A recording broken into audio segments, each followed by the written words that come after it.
नमस्कार। आज हम एक बड़ी परीक्षा के कोड को क्रैक करने जा रहे हैं और इसका तरीका है ज्यादा मेहनत से पढ़ाई करना नहीं, बल्कि स्मार्ट तरीके से सोचना। तो चलिए एक बहुत आम धारणा से शुरू करते हैं। क्या सीटीईटी के सीडीपी सेक्शन यानी बाल विकास और शिक्षा शास्त्र में टॉप करने के लिए साइकोलॉजी के गहरे सिद्धांतों का एक्सपर्ट बनना पड़ता है? जवाब है बिल्कुल नहीं। सच तो ये है कि ये परीक्षा इस बारे में कम है कि कितना जानते हैं और एक खास मानसिकता, एक खास एटीट्यूड के बारे में ज्यादा है। ठीक है, तो चलिए उस बुनियादी सिद्धांत में उतरते हैं, वो मास्टर चाबी जो पूरी परीक्षा का ताला खोलती है।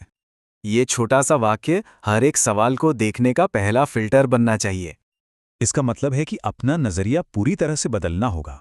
अगर कोई छात्र सीख नहीं रहा है तो ये बच्चे की गलती नहीं है, बल्कि ये सिस्टम की, यानी कि टीचिंग मेथड की, सिलेबस की या फिर स्कूल की विफलता है। तो इस बुनियाद के साथ अब अगली तकनीक पर आते हैं। यह है खास कीवर्ड्स को पहचानकर ऑप्शंस की वाइब को पढ़ना सीखना। देखिए, कुछ शब्द तो तुरंत रेड फ्लैग होते हैं।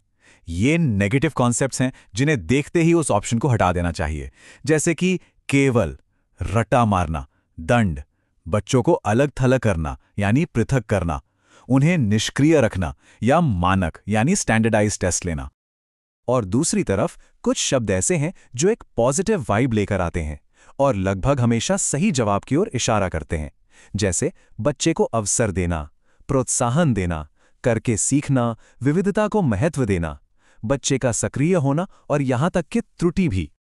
और हां, ये बात वाकई दिलचस्प है कि त्रुटियां यानी गलतियां भी एक पॉजिटिव कीवर्ड है। क्यों? क्योंकि गलतियों को सीखने की प्रक्रिया का एक नेचुरल और जरूरी हिस्सा माना जाता है। ये तो एक खिड़की की तरह है जिससे एक बच्चे की सोच में झांका जा सकता है। अब बात करते हैं उस छिपे हुए नियम की जो अच्छे जवाबों को सबसे अच्छे जवाबों से अलग करता है। इसे एस्पिरेंट्स की भाषा में बाप ऑप्शन कहते हैं। देखिए, ये उस बच्चे के बीच का फर्क है जो सीखने में एक्टिवली शामिल है और वो जो सिर्फ चुपचाप बिना समझे आदेशों का पालन कर रहा है। चलिए इस लॉजिक को एक असली परीक्षा जैसी सिचुएशन में लगा कर देखते हैं। एक बच्चा गणित में कमजोर है, तो टीचर को क्या करना चाहिए?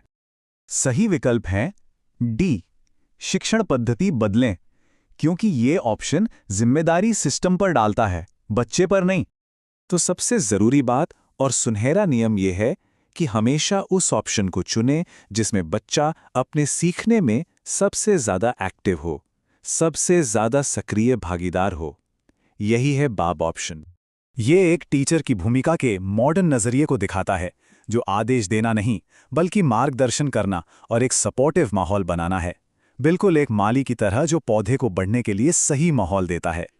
चलिए अब आगे बढ़ते हैं और देखते हैं कि ये सब मिलकर एक सरल एक्शन लेने लायक प्लान कैसे बनता है।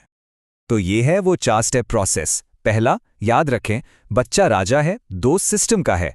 दूसरा, नेगेटिव कीवर्ड यानी विलेंस वाले ऑप्शन को हटा दें। तीसरा, पॉजिटिव कीवर्ड यानी हीरोज वाले ऑप्शन को ढूंढे। और चौथा, वो बाप ऑप्शन चुने जिसमें बच्चा सबसे ज्यादा एक्टिव हो। और ये सब हमें एक आखिरी दिलचस्प पहेली पर लाता है। सोचिए, एक बच्चा खुद से बात करता है, पियाजे इसे नेगेटिव कहते हैं, वाइगोत्स्की इसे पॉजिटिव। कौन सही है? इस पर सोचिएगा।